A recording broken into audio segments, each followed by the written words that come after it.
오늘은 하나님이 환영하고 도우시고 축복되는 사람의 조건을 시편을 통해서 만나게 됩니다.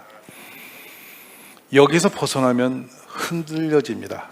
흔들린다는 건 뭐냐면 경제가 흔들리고 건강이 흔들리고 가정이 흔들리고 내가 속한 기업이 흔들리고 나라도 흔들립니다. 흔들리면 어떻게 될까요? 무너지는 거예요. 건물도 흔들리면 일시에 무너집니다. 그같이 내 인생이 흔들리는 것은 어마어마한 재앙이 오죠. 그러므로 교회를 다니신 여러분이 흔들려지는 사람이 아니라 하나님이 환영하고 보호하시고 도우시고 복주시는 그런 위치에 서 있으시기를 바랍니다. 그래서 이게 얼마나 중요하냐면 1절을 보면요, 본문의 1절을 좀 우리가 오픈으로 봅니다. 자, 여호와여 주의 장막에 머무를 자가 누굽니까? 네, 그렇습니다. 장막에 머물다라는 용어가 뭐냐면요, 지나가는 나그네를 장막 주인이 환영하여 불러들이고 그에게 모든 도움을 다 베푸는, 그리고 함께 기숙하는 그 상태입니다. 그러니까 교회를 다니시지만 삶이 흔들리는 경우가 있고 하나님의 보호 안에서 안전하게 살 수 있는 길도 있다. 성도로서의 위치가 두 종류가 있다는 거예요. 성사는 하나님의 전에 들어가는 건데 나그네는 언젠가 유숙이 필요합니다. 근데 그 주인이 초청하느냐 유면하느냐에 따라서 결정이 되겠죠. 여러분이 오늘 하나님이 환영하고 축복할 만한 자리까지 가시기를 바라요. 그래서 오늘 말씀을 우리가 깊이 보면 이 다윗은 단 0.1초라도 하나님과 떨어진 곳에 있지 않기를 몸부림하면서 자신이 경험된 신앙 안에서 보니까 하나님이 이렇게 나그네를 돕는 것처럼 우리를 도우시는 분이신데 거기까지 가는 사람이 이런 조건을 갖고 있더라라는 거예요. 그래서 이 조건이 지금 2절부터 쭉 올라오는데 어떻게 오느냐, 이 머무르다라는 자체부터 이제 우리가 그곳에 같이 사는 것을 두고 넘어갑니다.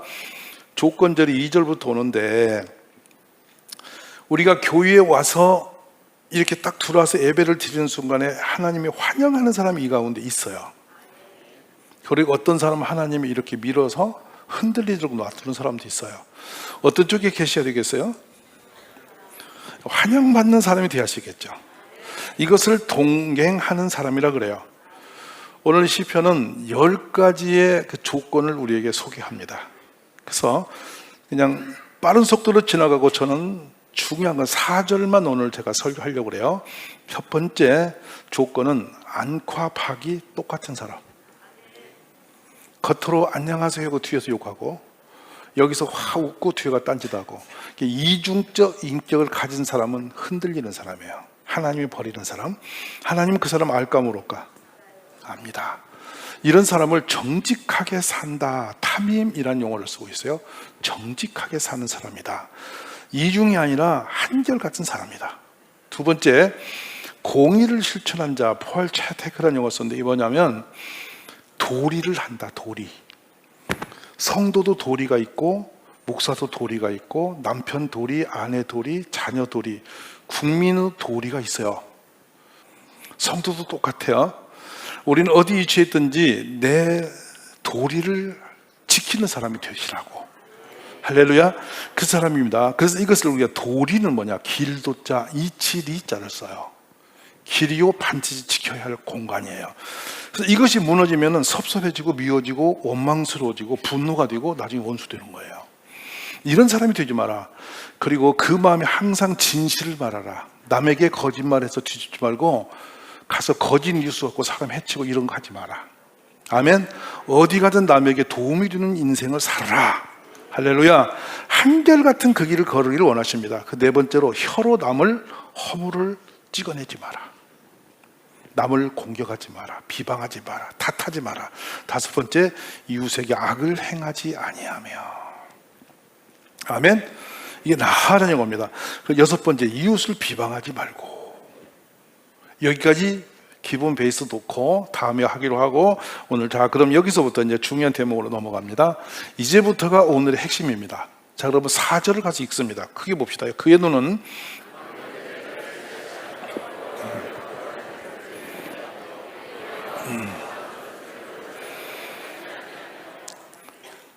하나님의 눈이 보는데 망령된 사람을 보는데, 망령된 자가 어떤 경우를 망령되다 하냐면 멸시하며 그랬어요. 뭐를 멸시하냐면 사람을 멸시하는 사람입니다. 사람을 귀하게 여기지 않고 멸시하고 가볍게 여기고 우습게 여기는 그 사람이에요. 여러분, 그럼 봅시다. 가까운 데서부터 멀리 있는 모든 사람을 귀하게 대하고 있는 사람인가, 아니면 그냥 하찮게 여기고 무시하고 없는 것처럼 사는 사람인가, 이거 본인이 알 거 아니에요. 맞아요, 안 맞아요? 우리 이것이 지금 초점이에요. 그러면 여기서 망령된 자라는 용어가 우리는 뭐 이렇게 돌았다는 얘기가 아닙니다. 자신에게 유익이 없다고 생각하는 순간 거리를 끊어버리는 거예요. 모른 척 하는 거예요. 그리고 그를 해치게 하고 비방하고 폄하해버리고, 그리고 어떻게 하든지 그 사람을 피해 다니면서 우리가 거절하고 온 마음과 몸으로 사람을 이렇게 배척해버리는 거 있죠. 교회 안에도 있고 가정에도 있고 직장에도 있어요. 이런 사람은 하나님이 치겠다는 겁니다. 흔들어 버리겠다는 거예요. 근데 괜히 그러겠어요? 상황이 있으니까 그렇게 된 거 아니겠어요? 근데 이것을 왜 우리가 주시해야 되냐면, 넘을 수가 있습니다. 이거 누구를 생각하면? 주님을 생각하면 넘을 수 있습니다. 나에게 해를 지키고 나를 공격하고 나에게 유익이 안 된 사람이라도 내가 그냥 그 좋은 마음으로 그를 언제든지 관리할 수가 있는 것입니다. 그게 어떤 것을 말하냐, 한번 돌아보세요. 에서라는 형이 없었으면 야곱은 어떤 사람이 됐을까요? 막연하게 보지 마시고 깊이 보셔야 됩니다. 에서는 쌍둥이 형이었는데 에서가 평생 야곱을 죽이려고 공격을 했습니다. 그랬죠? 맞죠, 여러분? 근데 만약 에서가 없었다면 야곱은 이스라엘이라는 이름을 받는 믿음의 아비 동산에 들어갈 수가 없습니다. 에서의 괴로움이 있었기 때문에 야곱이 하나님의 앞으로 가기 시작하는 거예요. 아멘이세요? 자, 그러면 사울 임금이 있었습니다. 다윗 앞에 너무 폭력적인 왕이었어요. 만약 사울 왕이 없었다면 다윗은 어떤 사람이었을까? 하나님 앞에 그렇게 목마름으로 간절하게 매달리는 인생을 살았겠는가? 아니, 어림도 없어요. 그래, 우리가 이렇게 봐야 됩니다. 우리를 괴롭히고 힘들게 하는 사람 만나면 하나님이 지금 나를 연단하는 과정에 저분을 역할극을 주셨어. 근데 연극이 나온, 이제 여러분, 연극이 나온 이 대본을 가지고 연극 배우가 되잖아요. 근데 거기서 남을 심각하게 괴롭히는 그 역할만 계속 하는 사람이 있어. 무슨 말 알죠? 근데 항상 주인공은 남을 괴롭히는 사람이 피해를 받는 사람이에요. 대다수가 피해를 받는 사람이 주인공이야. 아멘 하셔. 여기서 나를 주인공으로 쓰시기 위해서는 연단과 과정이 반드시 필요한 거라고 알아들으시면 아멘인 거예요. 그때는 괴로운데 그 과정이 나로 하여금 하나님께 성숙된 인생으로 쓰임받는 사람으로 세워지기 위한 과정에 있었는데, 그 나를 괴롭히는 그 사람의 역할을 감당하는 것은 해피했을까요? 괜찮았을까요? 여러분, 에서가 행복했어요? 사울이 행복했어요? 상상해 보세요. 그러니까 괴롭히는 역할을 감당한 사람은 내보다도 훨씬 더 괴로워요. 할렐루야. 근데 그는 그렇게 되는 역할을 하느라고 애를 먹어. 근데 나중에 결과는 누가 가져가? 내가 가져가. 그러니까 힘든 사람을 멸시하지 말고, 아, 하나님이 역할을 하게 하셨구나. 아멘. 근데 콩쥐 팥쥐 나오지. 근데 거기 어머니 역할을 하고 있는 사람이 있다고 말이야. 콩쥐 역할 하는 사람도 있고. 이해되시면 아멘. 주인공을 세우시기 위한 과정이 있다. 이걸 인정하면 그걸 넘을 수가 있습니다. 그 다음에 여호와를 두려워하는 자를 무시하는 거다. 교회에서 나보다 더 은혜 받고 잘 되는 사람은 가인이 동생이 그 바람에 죽였는데 시샘의 대상이 될 수가 있죠. 근데 미움의 대상 삼지 말고 배움의 대상으로 바꾸세요. 나에게 영향력을, 좋은 영향을 끼치기 위해서 저 사람을 세워서 본을 보이고 계시는구나. 직장에서 그렇게 생각을 하세요. 나보다 잘 나가는 사람이 있으면 무너뜨리려고 하지 마시고요, 배우려고 하시라고요. 그 사람이 하나님의 사람입니다. 축복을 받습니다. 그리고 나가서 이제 9번째 가는 게 뭐냐면, 사람과의 관계를 한 번 약속, 신뢰, 신용, 정직한 손을 두고 달려갔을 때 역사가 일어난 거죠. 그래서 우리 주님은 우리를 뭐라고 하냐? 소금이라고 표현합니다. 아멘이세요? 너희는 세상의 소금이니, 마태오 5장 13절이에요. 소금이라고 표현한 게 뭔지 아세요? 약속을 할 때 이스라엘 백성은 소금을 뿌립니다. 왜 그랬을까요? 이 말씀은 우리가 민수기 18장 19절, 역대하 13장 5절에도 하나님의 언약을 칠 때 반드시 소금이 따라옵니다. 소금을 뿌렸고 제물에도 소금을 뿌렸습니다. 이유가 뭐냐? 한번 물어볼게요. 여러분이 지금 집에 소금이 있으실 거예요. 집에 소금 없는 분 없어요? 소금 어디다 보관하고 계신가요? 착한 언니는 냉장고다 모셨을 거고, 그냥 털털한 언니는 그냥 어디 가까운 데 놔줄 겁니다. 근데 봅시다. 소금이 냉장고에 안 모셨다고 변했던가요? 색깔이 변했던가요? 맛이 변했던가요?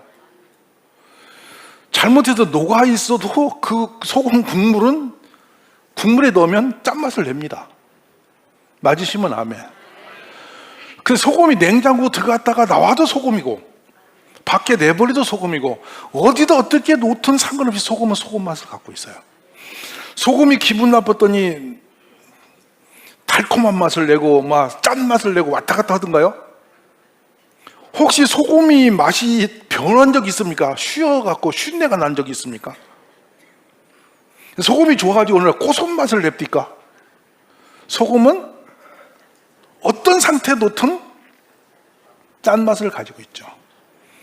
성도는 어떤 상황이 됐든 어떤 불의를 당하든 상관없이 본질이 변하지 않는 사람이에요. 하나님의 사람으로. 그것은 뭐냐면 믿음입니다. 여러분 교회 다니는 걸 뭔 생활한다고 그럽니까? 믿음 생활한다고 그럽니다. 그리고 밖에서 뭐라 저 사람 예수 믿는다고 그럽니다. 맞습니까? 안 맞습니까? 옛날에는 그래서 예수쟁이, 쟁이는 기술이 통달한 사람들입니다. 할렐루야. 그 사람 항상 기술을 갖고 있는 그 사람, 여러분은 예수의 능력을 가진 사람들이라 이거야. 그래서 우리는 어디다 뿌리든지 소금은 소금만 내듯이 어디다 갖다 놔도 어떤 위험을 당하고 모욕을 당해도 소금은 소금 맛을 내는 거예요. 해를 당해도 마찬가지예요. 그래서 우리가 변하지 않는 사람이다. 변하지 않는 사람이다. 불이익을 당해도 한결같이 우리는 소금의 맛을 내듯이 신앙의 맛을 내는 사람이다. 이것을 오늘 말씀하고 계신 것입니다. 이것이 가치관의 문제인데, 만약에 성도가 상황 따라 분위기 따라 왔다 갔다 해버리면 흔들리는데, 하나님이 흔들어 버리시는데, 자, 이제 위험합니다. 부모가 믿음 안에서 하나님이 흔들어 놓으면 누가 해를 받냐? 자식이 흔들립니다. 그 인생이 흔들립니다. 그 가정이 흔들릴 겁니다. 내 인생이 흔들릴 겁니다. 엄청나죠? 흔들리지 않기를 기도하십시오. 그러려면 우리가 한결같은 가치관으로 신뢰할 수 있는 사람의 길을 걸어야 돼요. 하나님 우리 관계가 언약 백성이라 그래요. 믿을 수 없는 사람, 왔다 갔다 하는 사람이 어떤 사람이냐? 잠언 25장 14절에 선물한다고 거짓 자랑하는 자는 비가 없는 구름 바람 같다. 구름이 아무리 떠다니도 빗물이 안 내리는 것은 가짜 구름이야.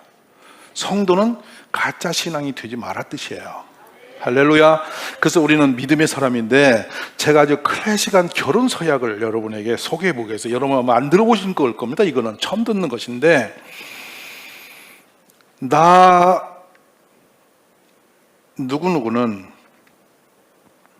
누구누구를 아내로 맞아, 남편으로 맞아서 기쁠 때나 슬플 때나 부유할 때나 가난할 때나 병들 때나 건강할 때나 기쁨과 슬픔을 함께 나누며 목숨이 닿은 날까지 서로 존중하고 사랑할 것이며 검은 머리가 팥불이 되도록 그만을 사랑할 것이다. 이런 말 어디서 들어보셨죠? 처음 들으세요? 아마 처음 듣는 것 같아요. 얼굴이. 이게 영국의 성공의 교회에서 결혼식 때 약속받았던 그것을 지금 기독교가 쓰고 있는 거예요. 이거는 결혼식에서 반드시, 요새 줄이 없는 결혼식도 이와 비슷한 내용을 갖고 약속을 해요, 서로. 그래서 결혼을 선포해요. 여러분 결혼할 때 이런 거 들어보지 않았어요? 근데 그렇게 지키셨습니까? 그 약속. 여기서 한 가지 우리가 봅니다. 그리하지 아니하실지라도. 상대는 상관이 없습니다. 그리하지 아니하실지라도. But even if doesn't, 그리지 아니하실지라도. 다니엘 3장 18절입니다. 17, 18절에 사드락, 메삭, 아베노고가 불 속에 가서 다 죽을지라도 나는 하나님을 배신하지 않겠다. 이 중심을 가지고 불 속에 뛰어들었습니다. 던져졌습니다. 하나님 불 속에 오셔서 그들을 끓음 냄새도 안 나게 지켜서 살려내셨습니다.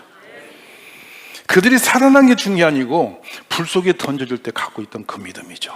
어떤 결과가 온다 할지라도 나는 어떤 위험이 오고 불리게 당할지라도 하나님만을 섬기겠다. 나의 주님, 나의 하나님은 오직 하나님 한 분뿐이다. 까지 풀무불에 던져도 내가 타 죽을지라도 겁이 안 난다. 내가 하나님을 배신하는 것이 타 죽는 것보다 더 큰 일이니까 나는 배신하지 않고 여호와를 믿는 그 믿음을 통해서 불 속에 들어갈 것이다. 맞습니까? 이 믿음으로 그들은 불 속에서 생명을 얻게 되었습니다. 아멘. 이 용어가 뭐냐? 우리가 약속이란 말을 서원했다는 것이 샤바인데요. 이 샤바의 끝에 가면은 세바라는 용어가 나옵니다. 이것이 럭키 세븐, 일곱이란 뜻입니다. 가장 행운의 뜻.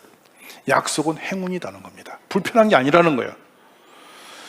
오늘 여러분이 항상 서로의 상호에 어디 가든지 어떤 있든지 한번 내 입으로 토해 또 뱉어놓은 말은 지키는 사람으로 살아가시기 바랍니다. 아멘 되십니까? 옆에 분에 인사 한번 하십시다. 나를 믿어주세요.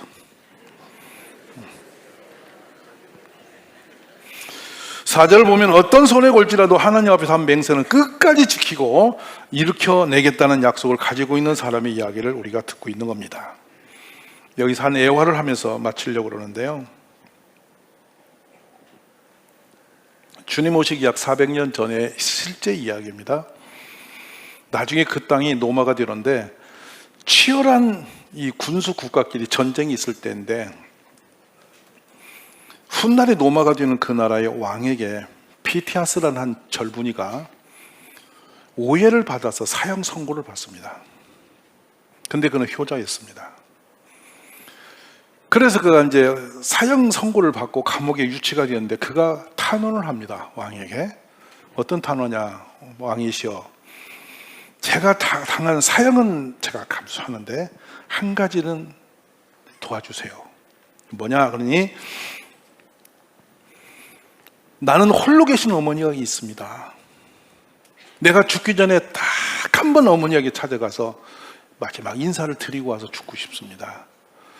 이 탄원이 계속 올라가니까 왕이 주변에서 신하들이 다 보는데 그거를 무시해버리면 임금으로서 인격적인 문제가 올 것 같으니까 그 얘기를 허락을 해요.